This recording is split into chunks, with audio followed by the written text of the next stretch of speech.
2025년 한 해가 저물어 갑니다. 이제 곧 새로운 한 해를 맞게 되죠. 물론 우리 그리스도인들은 이미 새해를 시작했습니다만 양력 이렇게 달력으로 따지면 새해를 맞게 되죠. 사람들은 새로운 한 해를 맞이하며 이런 생각을 갖고 있는 것 같아요. 야, 올해는 새로운 한 해는 내가 어떤 운으로 살게 되지? 이런 궁금증을 갖게 되고 그래서 그 새해 운을 많이 따지잖아요. 어디 가서 이렇게 점을 보기도 하고 또 이렇게 신문 기사나 또 이렇게 AI에 그래서 야, 내 2026년 내 운은 어떠냐 이렇게 물어보기도 하는 사람들이 있는 걸 알고 있습니다. 여기서 말하는 운이란 운명을 얘기를 하는 거죠. 운명. 나의 운명이 어떻게 될까? 운명, 이 운자는 옮길 운, 명은 목숨명이라고 해요. 나의 목숨을 어떻게 옮기게 되지? 이걸 사람들이 따지는데 이걸 운명이라고 합니다. 우리 인간 삶을 지배하는 어떤 초자연적인 힘, 또는 어떤 정해져 있는 목숨, 숙명 이런 걸 사람들이 따지게 되죠. 그래서 이제 기본적으로 이렇게 보면 운명론을 따르는 사람들이 있습니다. 우리는 다 이미 결정돼 있어. 그 운명에 따라야지 이런 게 운명론을 따르는 사람들이 있어요. 아무리 네가 노력해도 네 운명 그래 이렇게 바꿀 수 없어. 이런 입장을 가지고 있는 사람들이 있죠. 불교에서는 이걸 어떻게 볼까? 우리 토마님이 불교 청년회장까지 청년회장했나요? 불교에서는 뭐 어떻게 봅니까? 이 운명을 혹시 아시는 바 있으시면 말씀해 주시면. 불교에서는 정해져 있다고 보지는 않는 것 같고요. 자신이 지은 업에 따라서 그 다음 환생할 때 이게 뭐 결정이 된다. 약간 문해 네, 제가 이렇게 찾아봤는데 정확하게 똑같이 말씀하시네요. 불교에서는 신이 만든 운명이란 없다. 자신이 지은 우리 업보라고 하죠. 그 업이 결국은 자기 운명을 이제 좌지우지하게 되는데 그 스스로 만들고 책임져지는 것이 운명이다. 그게 이제 나때로 끝나는 게 아니라 그 후대 또 다음 세까지 이렇게 이어지는 거지. 이게 이제 불교의 이제 운명을 바라보는 입장입니다. 또 우리 동양 철학에서는 뭐가 있죠? 동양 철학 사주팔자 이런 게 있습니다. 사주팔자 태어난 때 시 이런 걸 보면서 이 사람은 이렇게 될 거야. 사주팔자. 그래서 우리가 흔히 말 저 사람은 저렇게 될 팔자였어. 팔자 이렇게 얘기를 하지 않습니까? 그러면 우리 그리스도교에서는 운명을 어떻게 얘기할까요? 그리스도교에서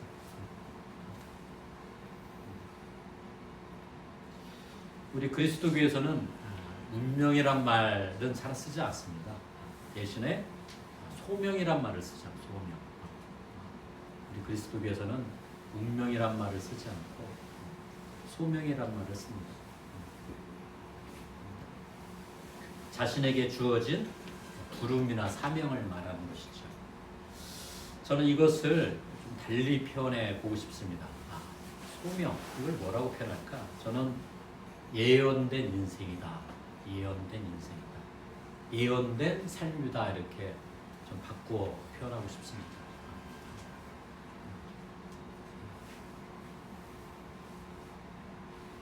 좀 와닿습니까? 예언된 인생, 예언된 삶. 매리 좀 이해가 돼? 나는 왜 이렇게 꼬일까? 이게 운명일까? 아니면 소명일까? 예언된 삶일까? 굉장히 큰 차이가 있습니다. 우리는 예수님이 그랬듯이, 그리스도인들은 예수님이 그랬듯이 예언된 인생, 예언된 삶을 살아가게 된다. 이게 이제 우리가 그리스도인으로서 고백하는 믿음이죠. 오늘 이렇게 함께 들은 복음 말씀을 보면 이렇게 다시 한번 제가 13절 이하의 말씀을 언급을 할 텐데 이렇게 얘기되어 있어요. 박사들이 물러간 뒤에 주의 천사가 요셉의 꿈에 나타나서, 이건 뭐냐면 박사들이 예수님을 찾아가기 전에 누굴 먼저 만나죠? 헤로데 왕을 만나잖아요. 너희들이 왜 왔냐? 이렇게 묻잖아요. 그 이유입니다.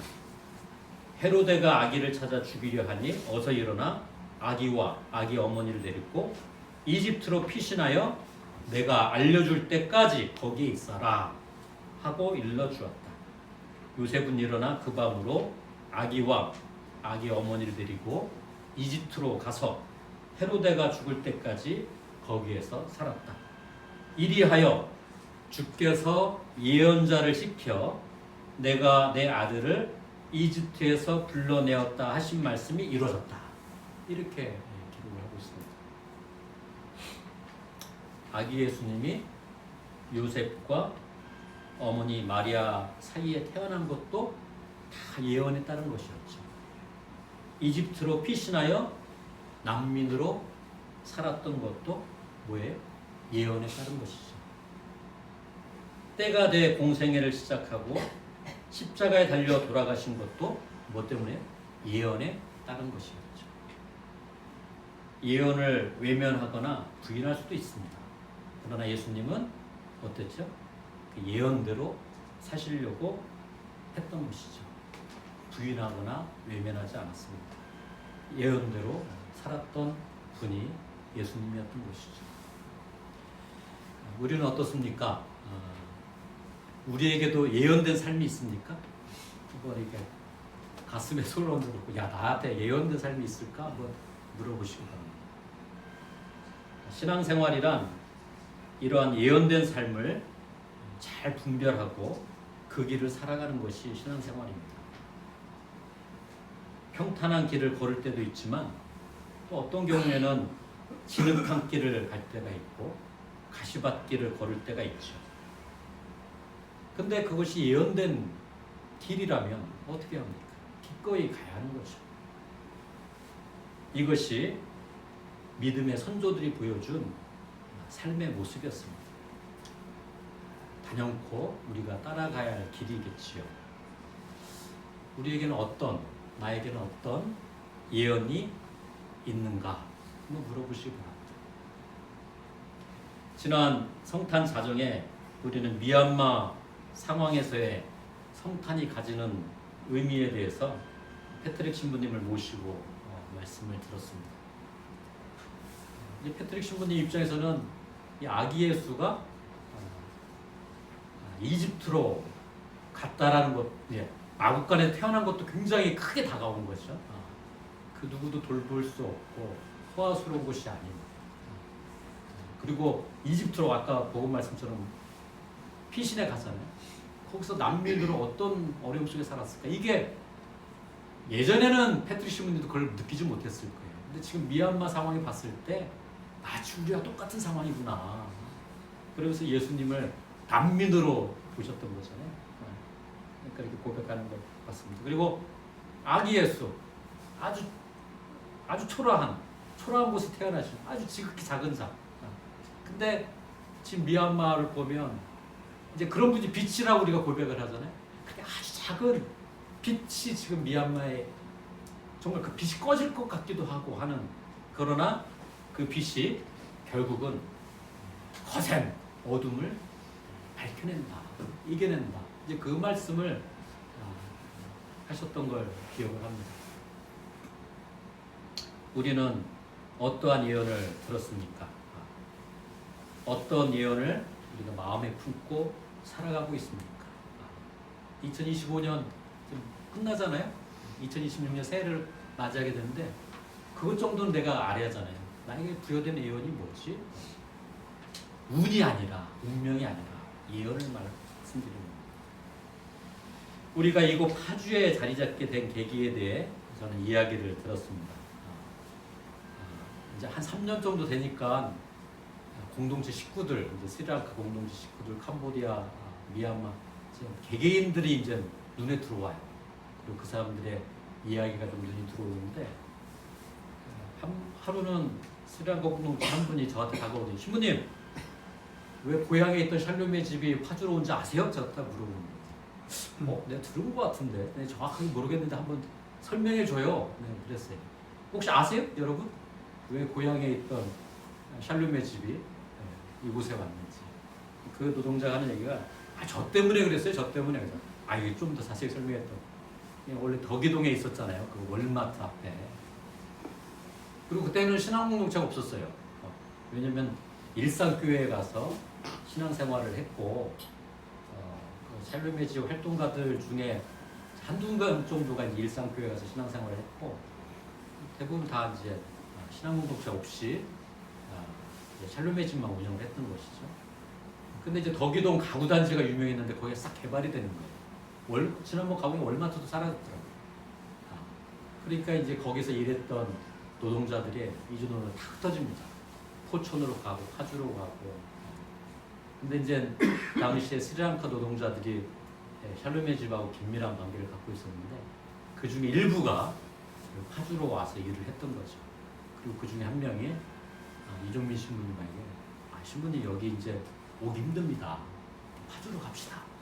해서 이곳에 자리를 잡았다라는 이야기를 들었습니다. 그가 그런 제안을 했기 때문에 이곳에 온 거죠.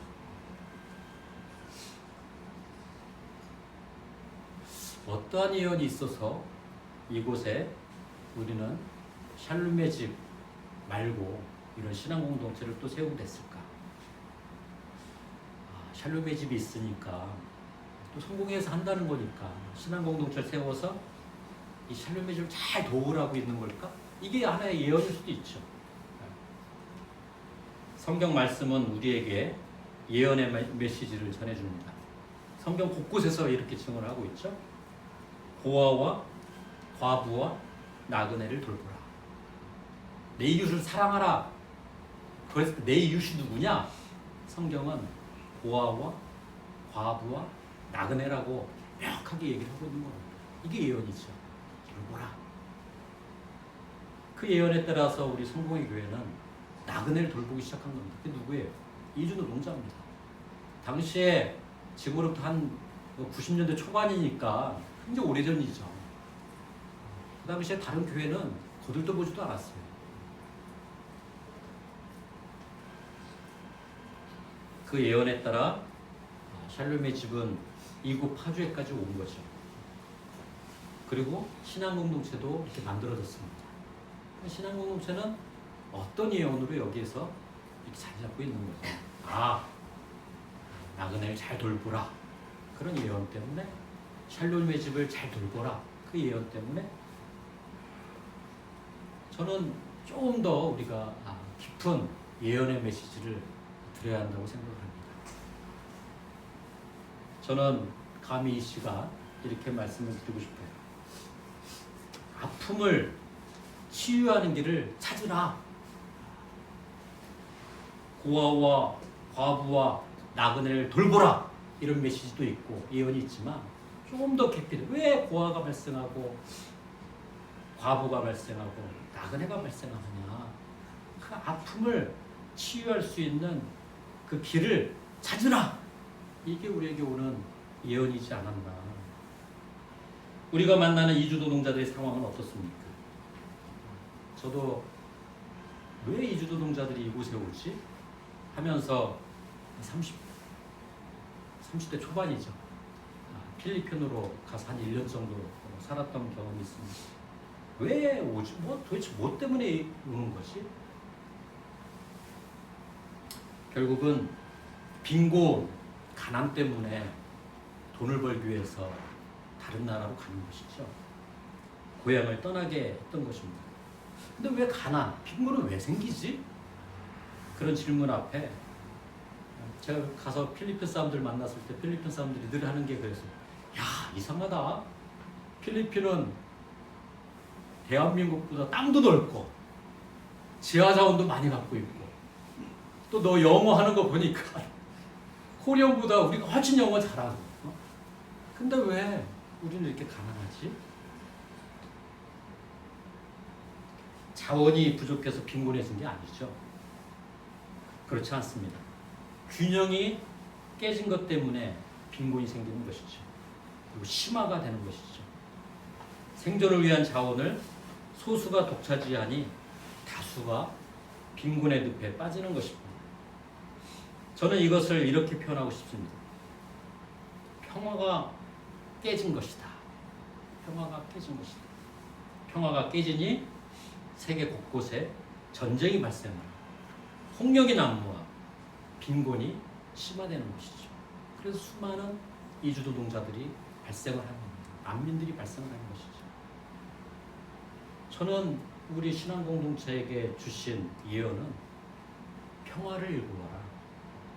아픔을 치유하는 일에 있어서 평화를 일구면 아픔이 치유된다. 그 예언을 우리에게 주셨다고 저는 감히 말씀을 드리고 싶어요. 주님께서는 극동 지역, 우리 이제 파이스트라고 하잖아요. 파이스트, 굉장히 멀리 있는 동쪽, 극동 지방의 아주 작은 마을, 작은 땅이죠. 대한민국. 뭐 지구본을 돌려서 사람들이 알지도 못했던 대한민국이잖아요. 그러나 이 작은 땅을 주님께서는 택하셔서 놀라운 역사를 만들어냈다고 저는 믿습니다. 잔혹한 식민지 지배와 전쟁의 경험 속에서 평화를 일구어가는 역사를 만드셨고 지금도 만들어가고 있는 것이죠. 지극히 작은 이 땅에서 우리는 식민지와 전쟁의 폐허 속에서 어땠습니까? 경제적 부흥을 이루고 정치적 민주주의를 성장시켰습니다. 우리는 이러한 역사를 우리 그리스도인들이 이렇게 고백을 하죠. 주님께서 우리와 함께 하시었기 때문에 만들어갈 수 있는 역사였다. 이렇게 우리는 고백을 합니다. 인간들이 만들어 놓은 아픔을 치유해가는 여정이었던 것이죠. 물론 완결됐다고 볼 수는 없습니다. 더 지속해야 하는 거죠. 더 성숙해지고 더 성장해 나가야 하는 것이죠. 그런데 그런 완성을 향해 우리가 또 넘어야 할 산이 있습니다. 제 눈에 비치는, 우리 눈에 비치는 또 하나의 선이 있어요. 저는 그 산이 다름이 아니라 우리들의 분열된 의식과 마음이라고 봅니다. 이 분열된 의식과 마음을 어떻게 온전하게 회복할 수 있을까? 저는 이러한 역사를 만들어가는 데 있어서 주님께서는 파주 땅을 보고 계신다. 또 우리 신앙 공동체를 보고 계신다. 이렇게 고백을 드리고 싶었던 거죠. 왜? 이 파주 땅이야말로 예수님께서 잘하시고 공생애를 시작하셨던 갈릴레아이기 때문에 그렇다. 왜 우리 눈에 이주 노동자들을 보게 했습니까? 저는 단순히 그들을 도우라고 있는 게 아니라고 생각합니다. 우리의 변화돼 가는 모습을 그들과 나누라고 이주 노동자를 보게 했다고 저는 믿습니다. 그래야 그 노동자들이 와서 돈만 버는 게 아니라 이 작은 땅이 이렇게 변해가고 있구나. 뭐가 필요한지를 보고 본인들이 돌아갔을 때 그 사회 역시 변화되지 않겠습니까? 어머니 마리아는 어린 예수를 성전에 봉헌했을 때 그 성전에서 누굴 만나냐면 시므온이라는 예언자를 만납니다. 기억하시죠? 그 예언자가 이제 아기 예수 축복을 해주죠.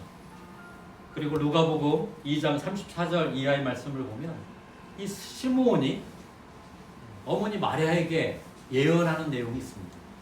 그 내용은 이렇습니다.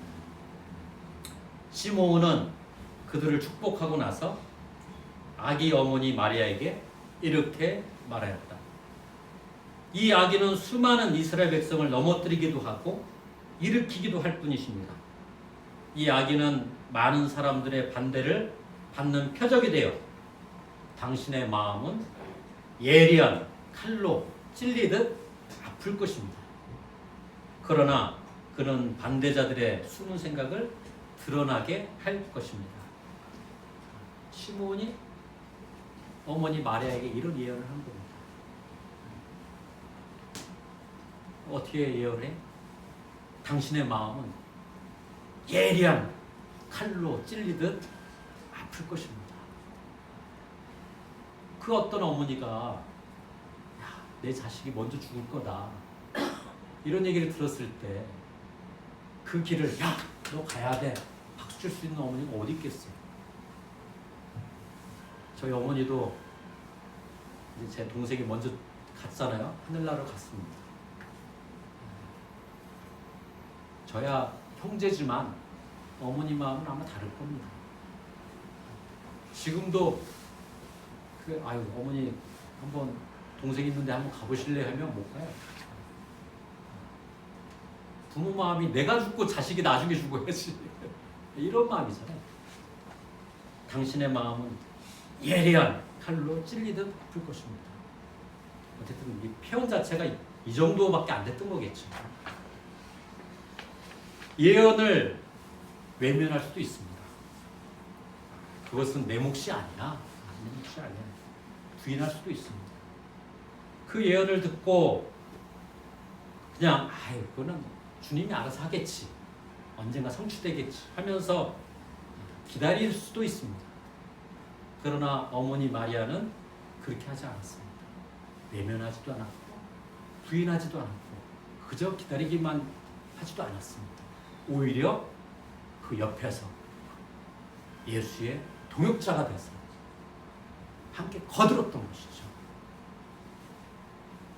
아기 예수가 그 예언을 준비할 수 있도록 옆에서 도왔습니다. 그래서 후대 신앙인들은 이 어머니 마리아를 가리켜 교회의 모범이요 전형이라고 얘기를 하는 겁니다.